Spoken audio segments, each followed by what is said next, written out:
welcome everyone. Hello and thank you for coming. I'm sorry I didn't bring the sun today. My name's Peter Wish and I've been managing trees in Worthing for a few years now. Since 1994 I came to Worthing, and so I know Homefield Park quite well.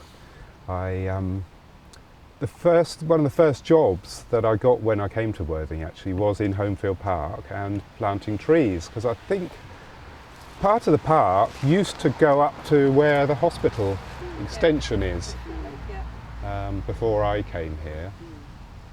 So they had, you can value everything, and these days monetary value is being given to trees a bit more so that you can compensate for where you have a development. You can actually assess how much a tree is worth in terms of money. So the council had a lump of money that they could spend on tree planting because we lost a lot of trees in the area for the hospital extension. So that was my first job here, was coming in and planting some nice big trees. Because we had a decent bit of money, we planted semi-mature trees. Because as you know, you can plant trees from just a seed, pop it in and they'll grow away there.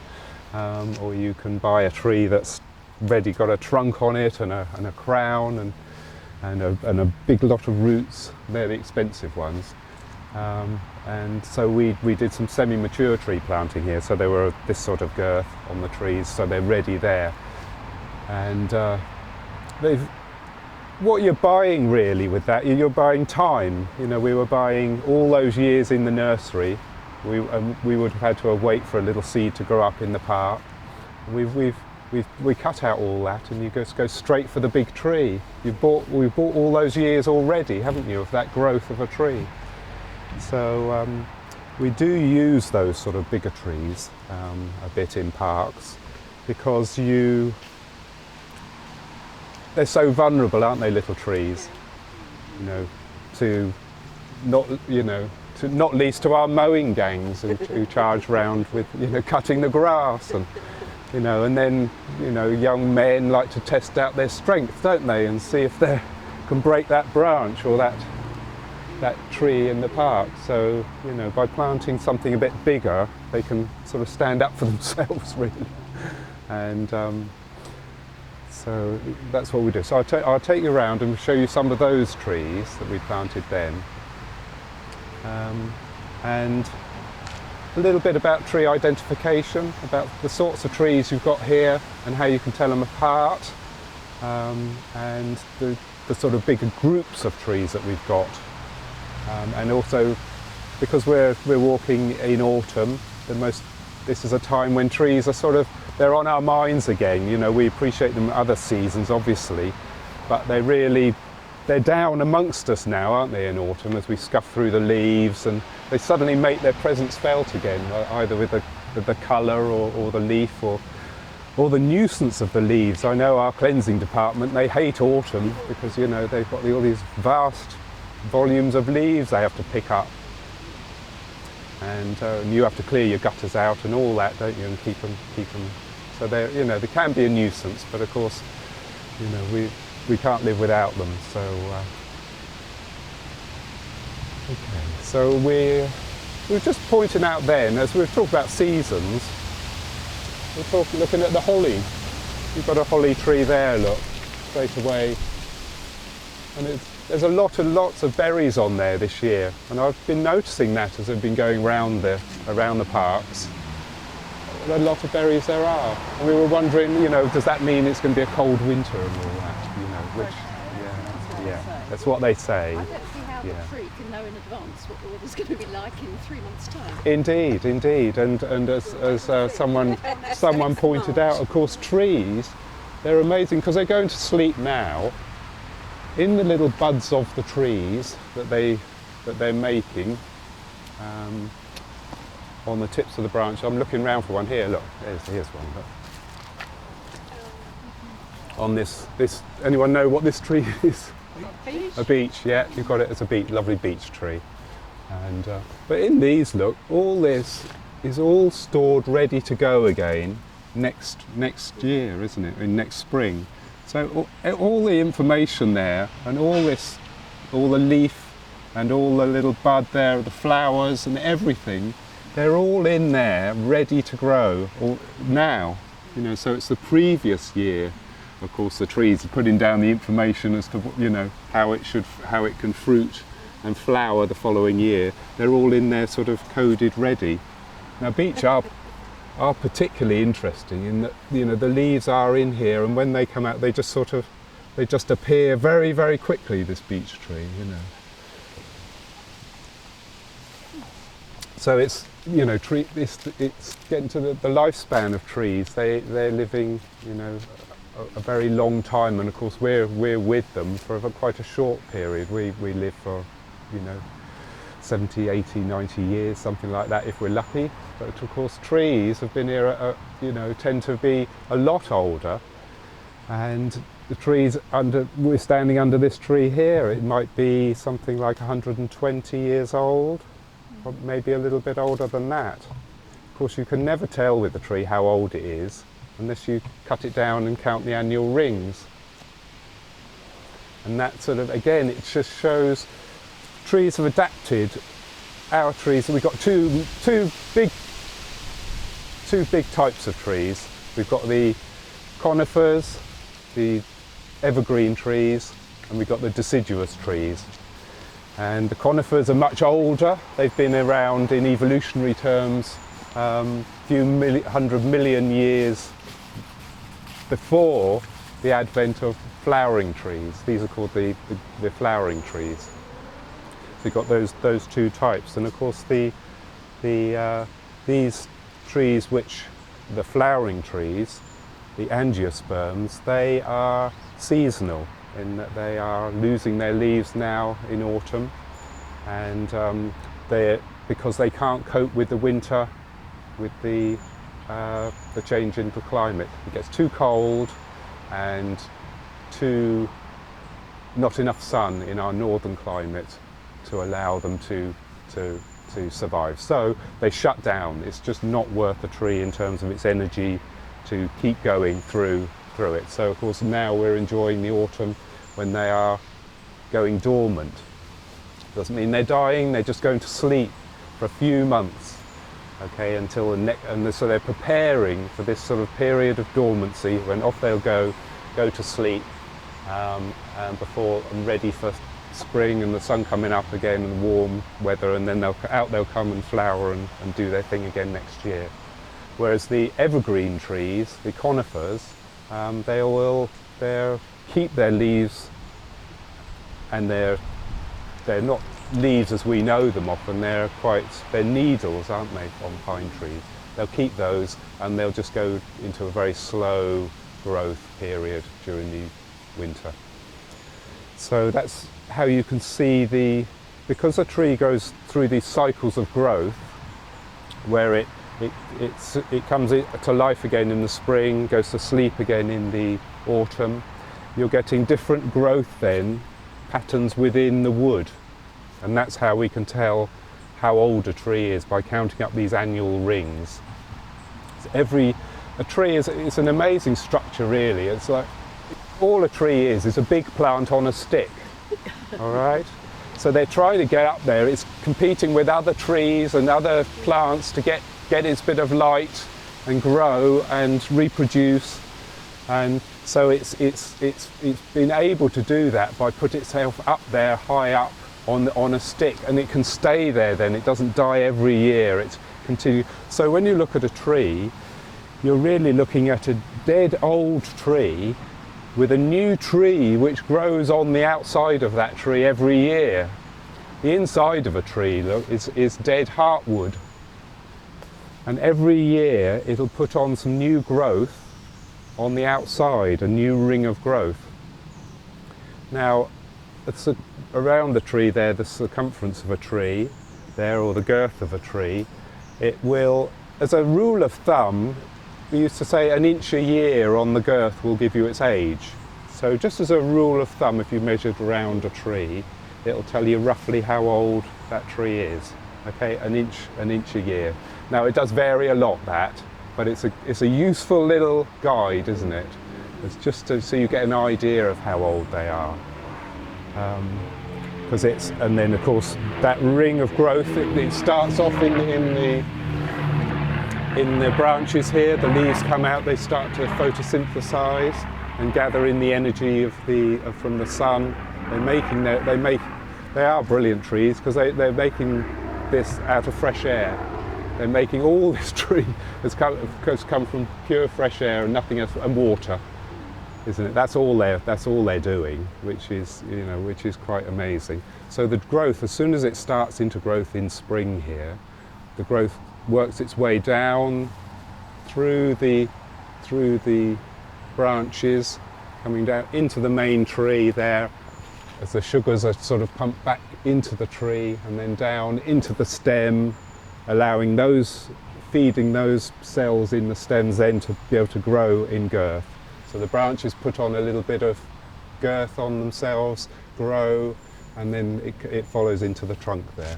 So every year you're getting this new tree on the outside, and that's how trees grow. So I'm going to take you now, because it's autumn and the trees are losing their leaves and they're getting these lovely colours. I'll just take you down and we'll show you some acers which I planted for their autumn colour. So we'll go down and have a look at some acers.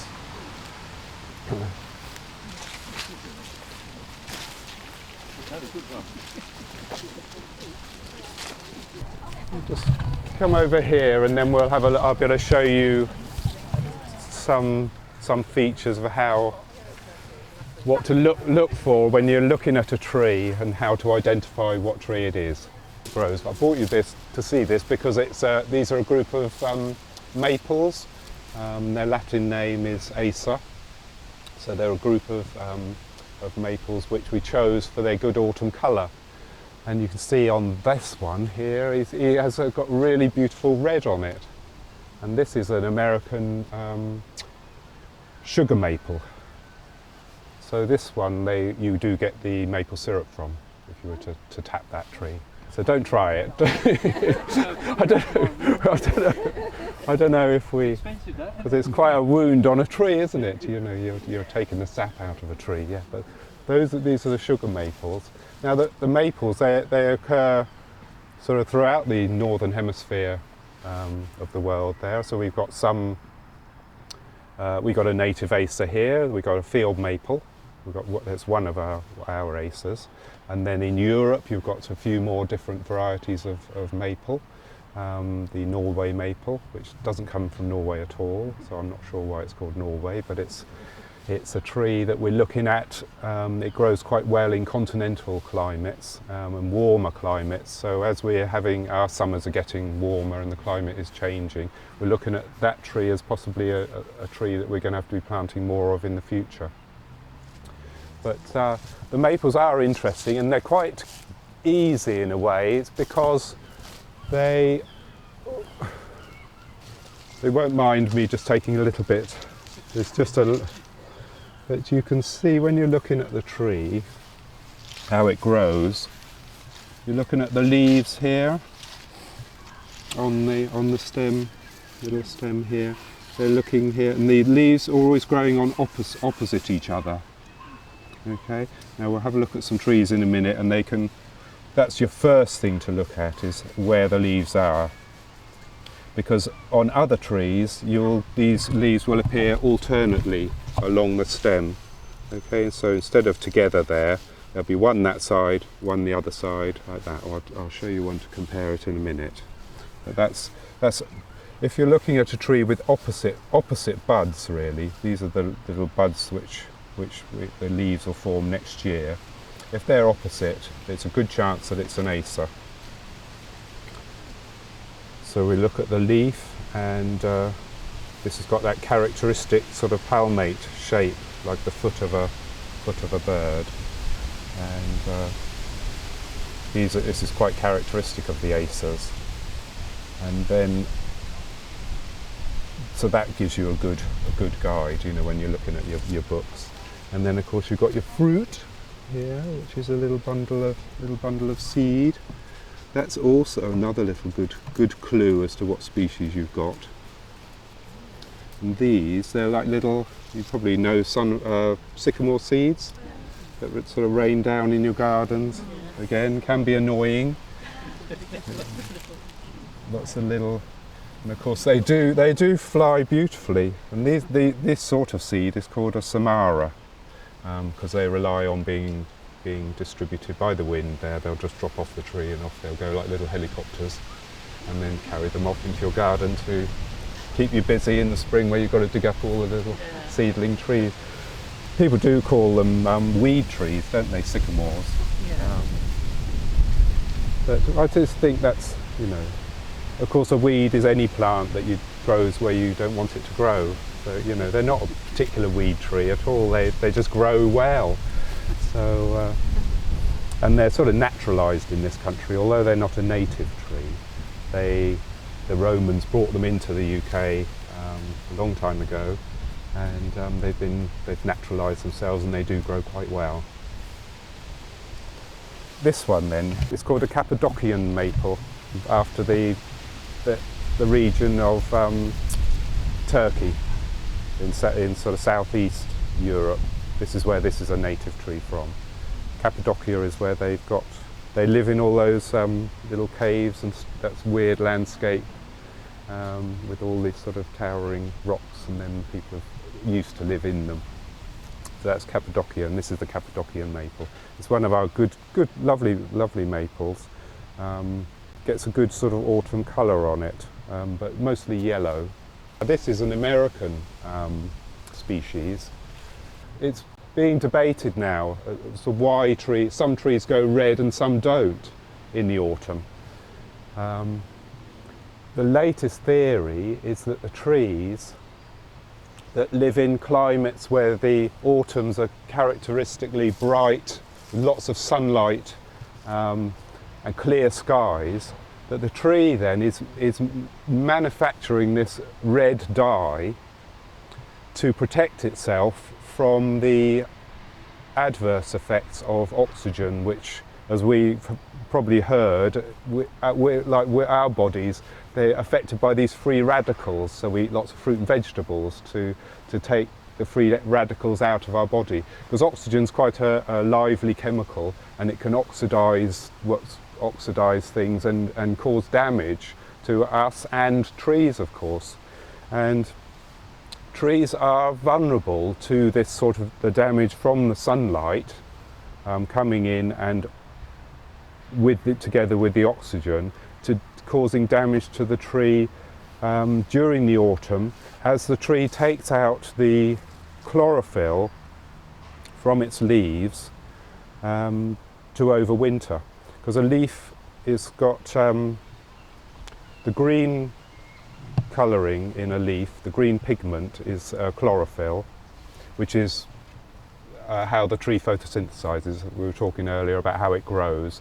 So it splits water using sunlight as the energy into its constituent hydrogen and oxygen, and then it rebuilds that into sugars, starches and proteins that it needs for itself to grow. So again, it's making things out of fresh air, which of course we're told doesn't happen, but of course trees are doing it all. That's what plants do, they're making things out of fresh air. So it's quite an investment for a tree to make all this chlorophyll. So come the end of the season there, it wants to take back as much of the nutrient it can out of the leaf again. So that's what's happening now. The tree is taking it's a protein chlorophyll, it's taking the protein back into the tree itself as a nutrient then to feed the buds for next year's growth. So at that time then, the chlorophyll breaks down and you get these lovely yellow colours. The green goes as it's broken down, and you get just the lovely yellow colour underneath it. And some species are putting in another dye into there called anthocyanin, which is a very red colour to protect itself, to give it a little bit more time to recover the nutrients in the leaves before they drop off. So it's just buying time. Now some trees are doing that, and it's thought that it's those environments there, like in North America, where you're getting very clear blue skies in autumn, and that's why you get this lovely colour in New York and Canada in the fall. They've done very well here, actually. You know, they've grown a lot because they were, as I said, we brought them in as big trees, but they were at that sort of girth. In about 1996, these went in this group. It's a very difficult. This is the thing in Worthing, you know, growing trees is quite hard here in that they've got to put up with that salt wind, haven't they? So anywhere along that front is quite difficult. And you've probably noticed there aren't many trees along the front at all. You know, just a few that do well, like the tamarisk and things, that can put up with the salt wind, and the good old sycamore, holm oak. We'll just have a quick look at the holm oak, actually. I will mention that because it's such a big tree in Worthing. In Worthing, they call it the ilex oak. Yeah? It's called ilex, isn't it, here? Ilex is the Latin name for the holly. So it's like a holly oak. Let's go over and have a look at it. You will find some bristles, some spines on it. It's a Mediterranean tree, but it does quite well in our climate, and it will seed, and the seeds will grow. Again, it's one of these trees that's, you know, becoming more naturalised. They've got these fantastic thick leathery leaves on the holm oak, and of course this really makes them stand up to the salt wind and exposure. So I think that's one of the reasons why Worthing's got a lot of these, you know, because they grow. They seem to like the clay soil here as well. The climate here is warm compared with other parts of the UK, so it's done very well. Well, why are they oaks then? They're very different to the oaks that we know. Yeah, they're just different species, you know. They've got similarities. They have, and of course the big similarity Yeah. are the acorns. I'm trying to find one here. When you're trying to identify a tree, they are difficult, and of course it might take a few visits in different times of year for you to be able to get what the tree is, because as soon as you see an acorn, we all know what an acorn looks like, so you'll be looking at the leaves and you'll be looking at the branches. I'm lost, but then come back in the autumn, pick up an acorn, you say, well, that's an acorn, so it must be an oak tree. Are they related to olive trees at all? They've just got a bit of a look like olive Yeah, trees. they have, haven't they? Yes, yes. Yeah, but they're not at all related to olives. Olives are in a group called trees Oleaceae, and our native Oleaceae is the ash. That is in the same family as an olive. Of course, totally different, but it just shows you, doesn't it? There's different, the evolution of plants and trees. Different trees have found different ways to do the same thing in a way, haven't they? We're in the process of losing them, and that's what I'm mostly busy with at the moment. Is there's a disease called ash dieback, and I say we're losing them in Worthing. We're losing them in Worthing district, but it hasn't really come down on the coastal plain yet.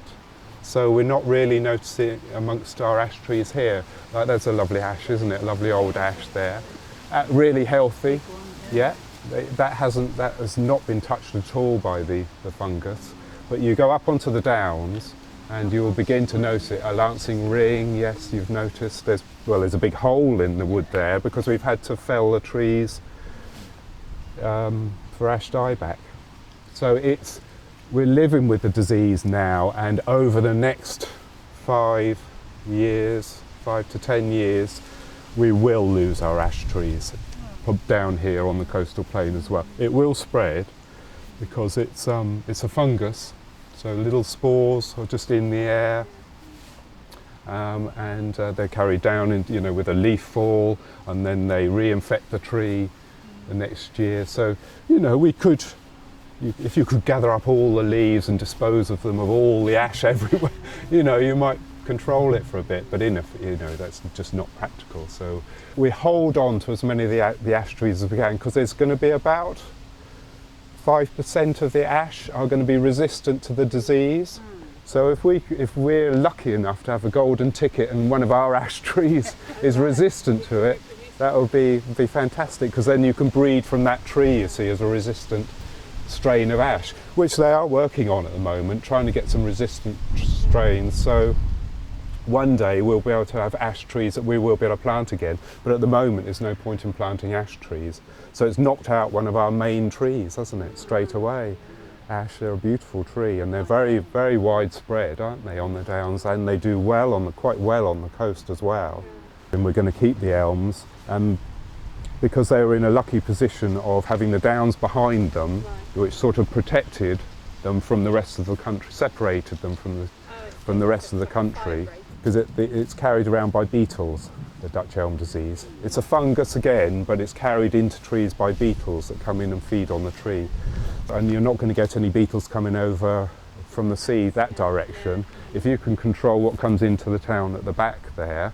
So we're just hoping that now that they can manage to preserve what they've got left, because there are a lot of beetles about now, aren't there?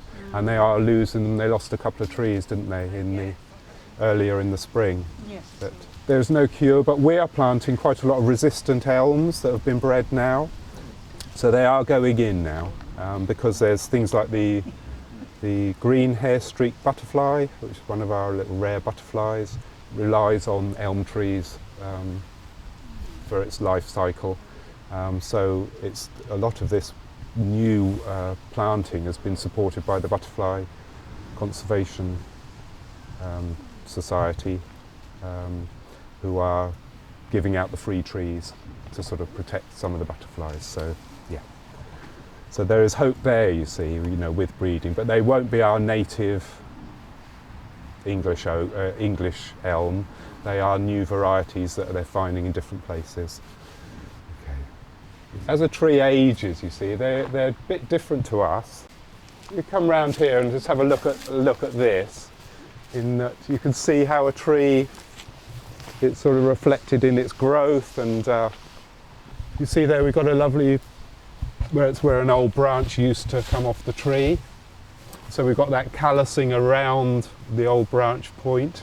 So the tree then is growing, it's lost a branch, and then the tree then grows around that wound with that special tissue there. So eventually that will close off, and you won't be able to see it there at all. It will just be disappeared into the wood. So where we tend to, if we get cut or bruised, we heal and repair ourselves. A tree can't repair itself. It just grows over the damage and grows around it. And so it will always be included there inside the tree as a little record of what happened where it used to have branches. They build up a lot of history in their structure, don't they? And then they're going to get faults in it. And they will get decay in there, you see, and different fungi will get into the tree and begin to hollow out, because we said a living tree is built every year on the dead tree inside it. Of course, the fungus that are about all the time, they like to feed on that dead wood inside the tree. So a tree can become infected there and hollow out. The fungus will destroy and eat all the wood inside it. So you'll just have that outside, won't you? The living outside of the tree. They were going to cut that one down that's just got Oh yes, yes. Oh, yeah. Yeah. It's all sprouted The out. skeleton tree, isn't it? Yeah, It's Worthing's that- skeleton yeah, tree, yeah. yes. Again, It's all branched out of them. yes, it is, yeah. So just because a tree has got decay on it and is hollow, it doesn't mean it's dangerous. It can be, but and this is why people who've got trees, they employ people like me, is to survey them, inspect them, and give your best estimate as how safe that tree is at any time, because we want to keep them for as long as possible, don't we? But at a certain point the structure becomes so damaged that they become a hazard. If we weren't here, it'd be fine. And in some woodlands, and even our ash trees that I'm felling at the moment, I'm only felling them where people are walking, because the disease causes a tree to become brittle, break branches off, and then the actual trees begin to decay and the roots will decay. So the trees actually become a danger to people walking up on Lancing Ring or in our woods. So if there's no one walking there, the best advice for ash dieback is to leave it there. Let the trees just die, and then within that group of trees you'll pick up the ones that have been resistant to it. You see, so you're only having to fell trees to keep people safe. It's because, you know, it's for us we're doing it. They don't really need us, the trees. they can look after themselves and fall apart, and you know. But it's just we choose to. We live under them. We live with them, don't we? As we said, we do need them, and especially with climate change and things, and looking how we're going to, you know, adapt our towns to live, to allow us to live comfortably here. You know, one of the things we can do is plant more trees, isn't it? You know, for shade, stop the flooding and erosion. And no, it is amazing, because as a tree gets hollowed out and you look inside, it's like looking into a dusty old cupboard, dusty old wooden cupboard. You've sort of opened the door and you're looking inside this old structure there. Yeah, all the dust and cobwebs and all the old history. Lord knows what you'll find in there. Mostly spiders and squirrels' nests and things, but it is interesting looking at that. Before that came down, we had to gradually reduce that tree as it hollowed out, and we took cuttings from it, and those two trees there, the pair of trees next to the conifers we'll have a look at, they are cuttings from that original tree. So we've managed to hold on to it. So we'll walk over that way now. And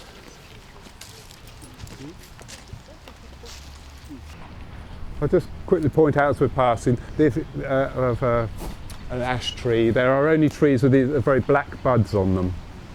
See the little black buds on there? The buds on these they're opposite as well, aren't they? So they're like the acers. Yeah. So I haven't found you another tree yet to compare it with, but we will up here. And really, Britain, we haven't got many native trees. You know, our native trees, and the native trees are the ones that were here after the last ice age, which wiped out all the trees because the ice shelf came, you know, down across Europe, across Britain, and so it's all these species have colonised from mainland Europe as the ice has retreated, come back in from mainland Europe. And then, of course, as soon as the channel formed and cut us off from that stopped the other species coming in. So we've got, compared with Europe, we've got quite a small number of native British trees. Europe hasn't got that many either, compared with the Americas, which has got a huge variety of trees. And they think that is because of the ice age again. It came right down through the European continent and wiped out a lot of the trees then. And there aren't many places for them to go to as a refuge, so they never recovered. So at that time, a lot went extinct. It's good to have native trees because, of course, they go with all your insects and things. They go together, so the insects can eat all those trees and you've got a good ecology. If you bring in trees that aren't native, the insects aren't with them, are they? So the trees then aren't contributing much to the biodiversity. So it's good to plant natives if you can, because they'll support your native wildlife.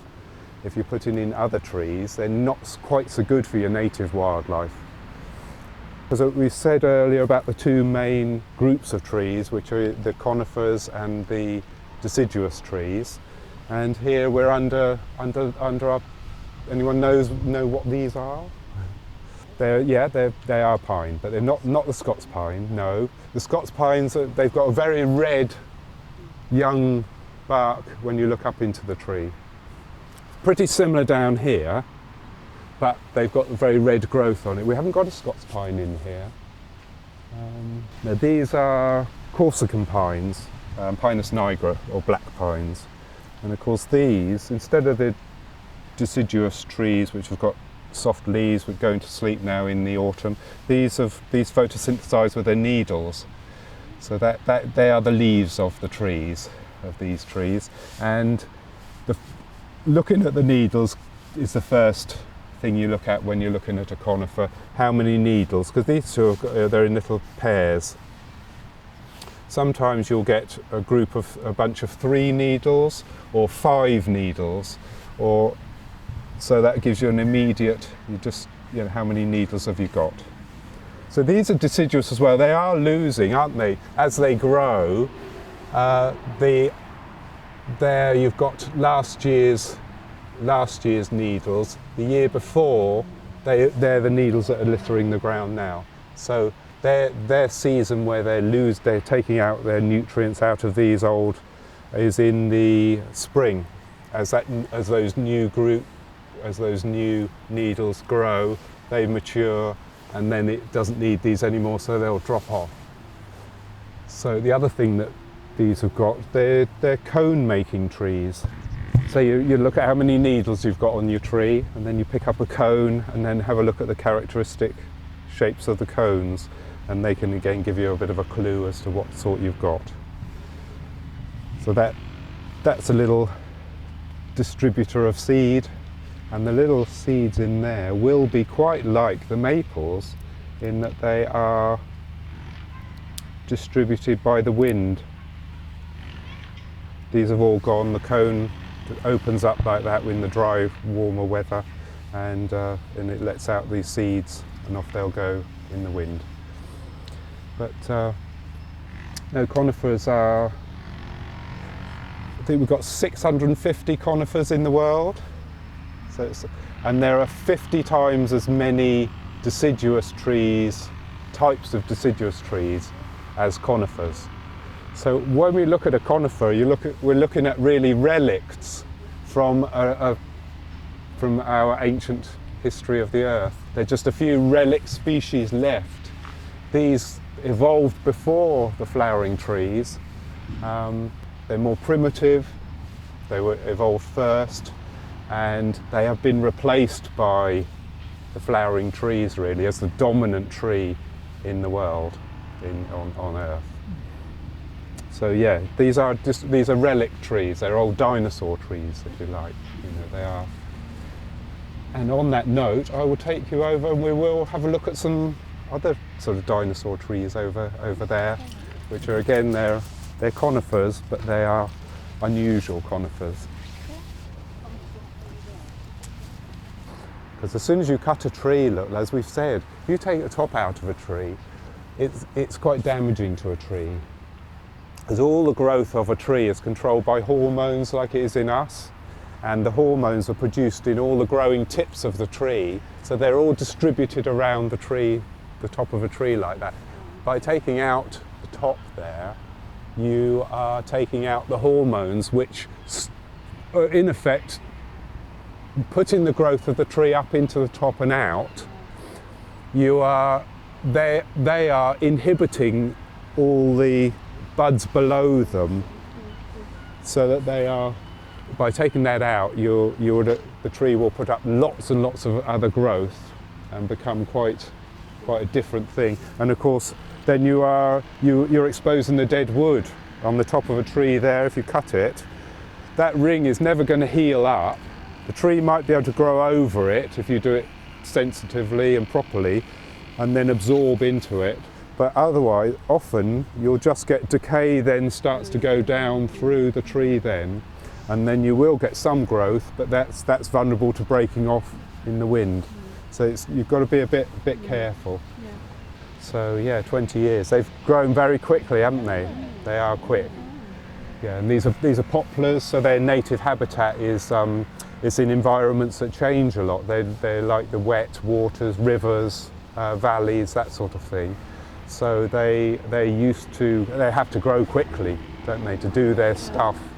And they don't often set seed. They put less energy into making themselves strong and standing up to wind and things. They put all their energy into fast growth. So they're vulnerable to, in gales, branches breaking off, they're not the best tree to have in public places, really. There's your little acorns there. Characteristic little acorns. So there, and these are from this group of holm oaks.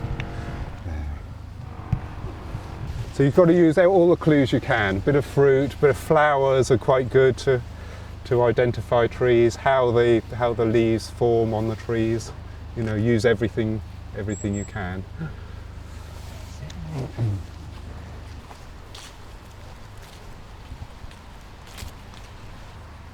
These are an interesting little group of trees, and anyone know what they are?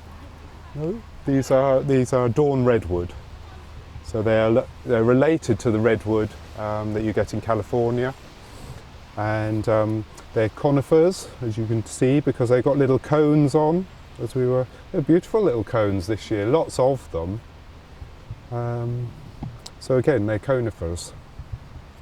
The interesting thing about this conifer is that it will lose its leaves.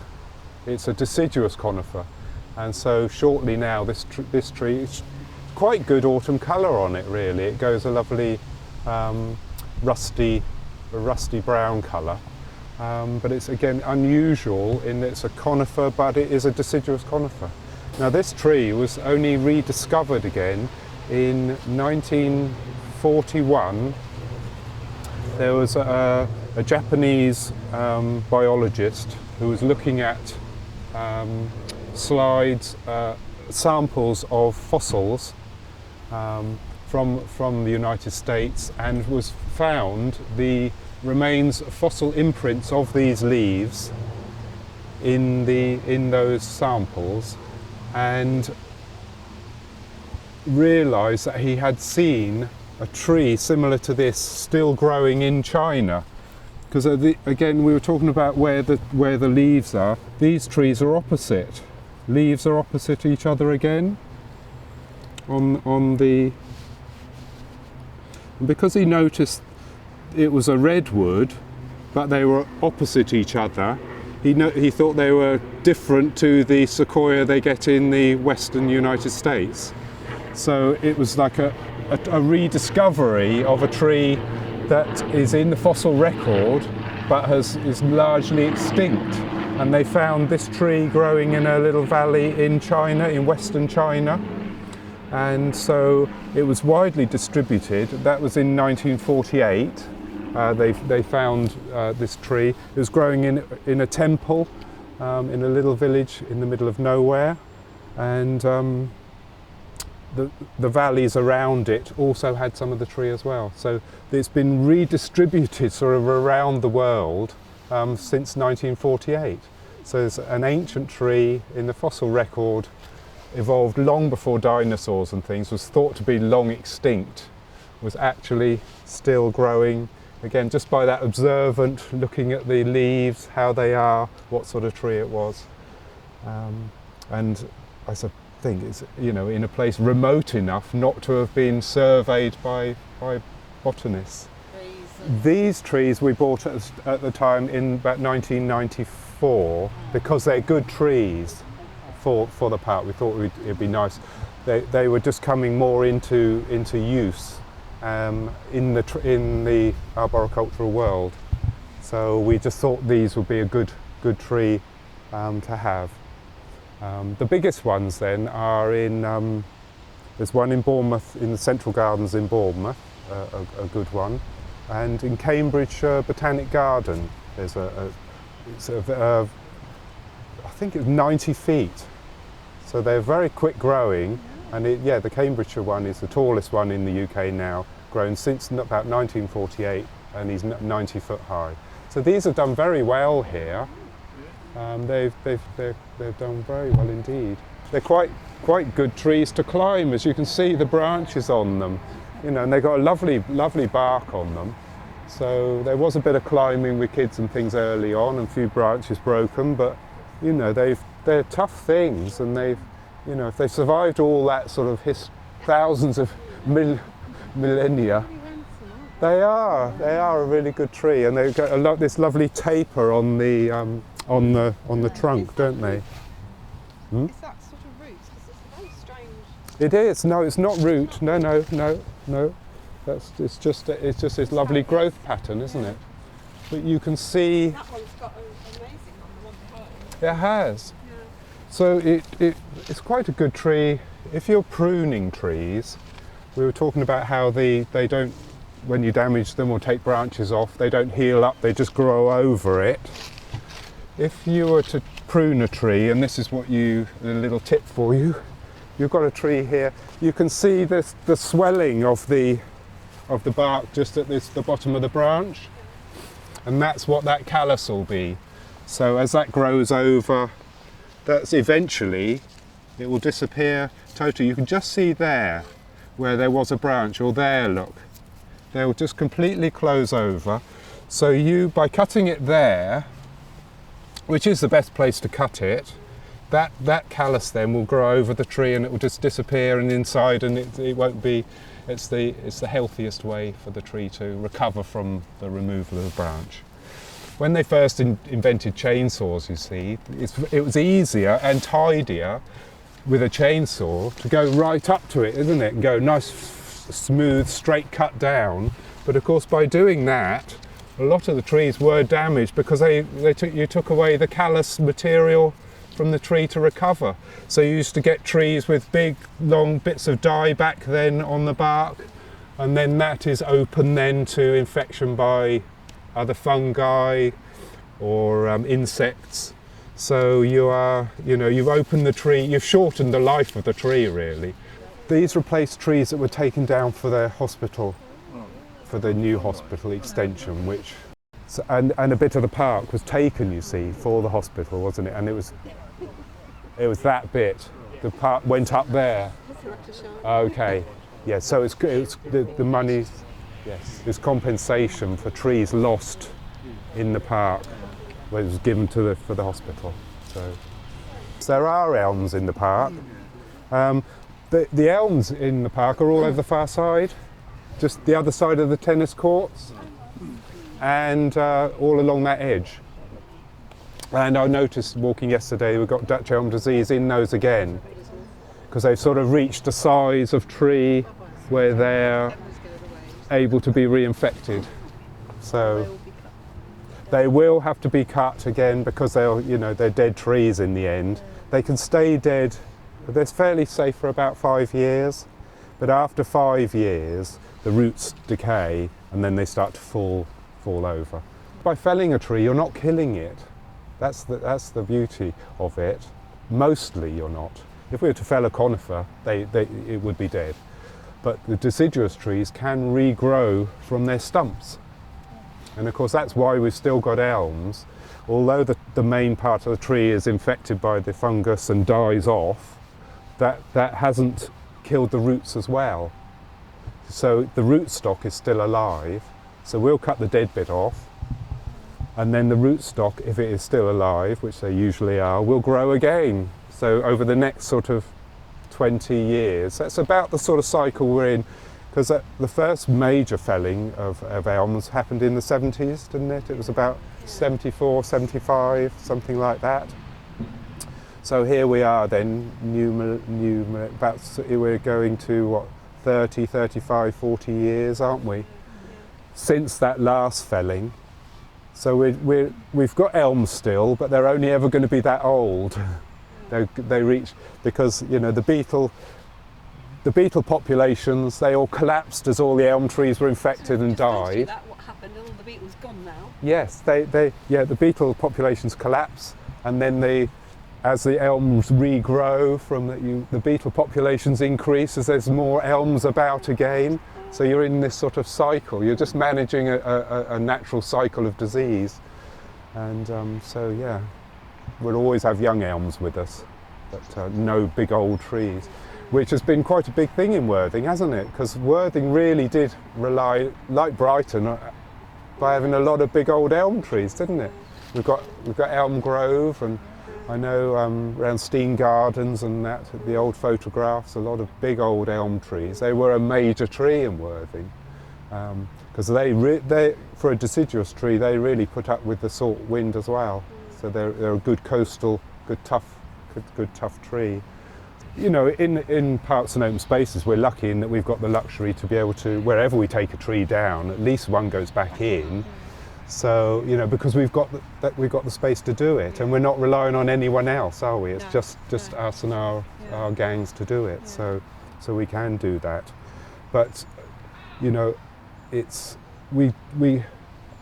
we could certainly do more tree planting, but we do need open spaces for people to play football. We couldn't change all of our parks into woodlands. No. Trees on the streets, because They're quite often, I know in multiple. my street, we've had a couple down for whatever reason. I've never found out why they were down. They don't replace them. No. Surely that would be nice to have tree-lined streets again. I think that's the big game, because at parks we can do a bit, but we're pretty much at the maximum with parks. We're putting in as many as we can, and as many as we can around football pitches and things. But it's got to be somewhere else we've got to find, and I think the big game, we could have in Worthing a better street tree planting. We could get back to that, and of course there's, you know, it looks so much better, doesn't it? And we all know the benefits of trees, and you know, all your property prices all increase if you've got Lovely tree. if you've got trees in your roads and things, you know. So it's a win-win, isn't it? I think the other thing with trees I always is well, break it and smell it. See what.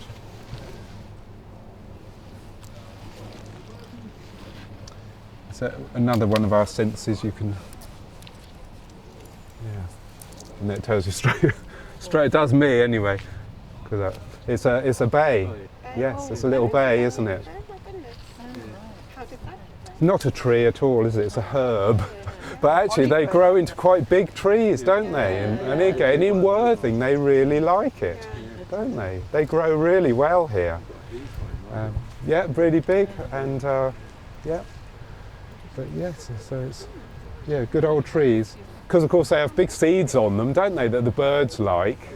And that's why you're getting this seeding in amongst it, because all the grass is cut, all the seedlings are cut here. But around the bases of other trees, the birds have sat in here, done their business and dropped the seeds down around the tree here. We've got, you know, we've had birds been eating bay seeds. We've got birds been eating holly here. It's a good little spot really for new tree regeneration. No, ivy doesn't do any damage at all. It just clings onto the outside of a tree. But it's got its special little root system. They're not roots, they're little stickers that go on it. I mustn't say roots because that implies they're growing into the tree. They just cling up like suckers onto the surface. It's got its own root system down there, and so it's feeding itself. It's just used as a tree for support. So it's no damage. No damage. That's it. They're quite useful for wildlife, aren't they? As a sort of winter refuge for birds. And then at the moment they're in flower, so they're a very late nectar source for all the insects about, having a last feed. And then of course their seeds ripen up over the winter, and then in early spring, very late winter, they're one of the few seeds that is available for birds. So no, they're an all-round good thing, ivy. And on big trees, they're never a problem. They'll never bring it down. But sometimes on a tree like a hawthorn that you get up on the downs, if it gets completely covered in ivy, because they're a small tree, it will grow right over the canopy. It will shade out all the tree itself. And then, of course, a tree that's normally in winter for all the gales and bad weather has no leaves on it, so the wind. It's got no resistance to the wind. Suddenly, it's got all this weight of ivy on it, of evergreen ivy, and then that acts as a sail on the tree, and then it can pull over and make a little tree collapse. But on big oak trees and the larger species, that will never happen. They can take all the ivy you can throw at it. Looking at the tree, then making an inspection for its safety, it covers up faults in the tree and you can't really see what's going on. So sometimes I will cut it so that then the next time I make an inspection, all that ivy has died off it, and it exposes the structure of the tree then, and then you can look out for faults with it. But that's the only reason. Leave it where you can.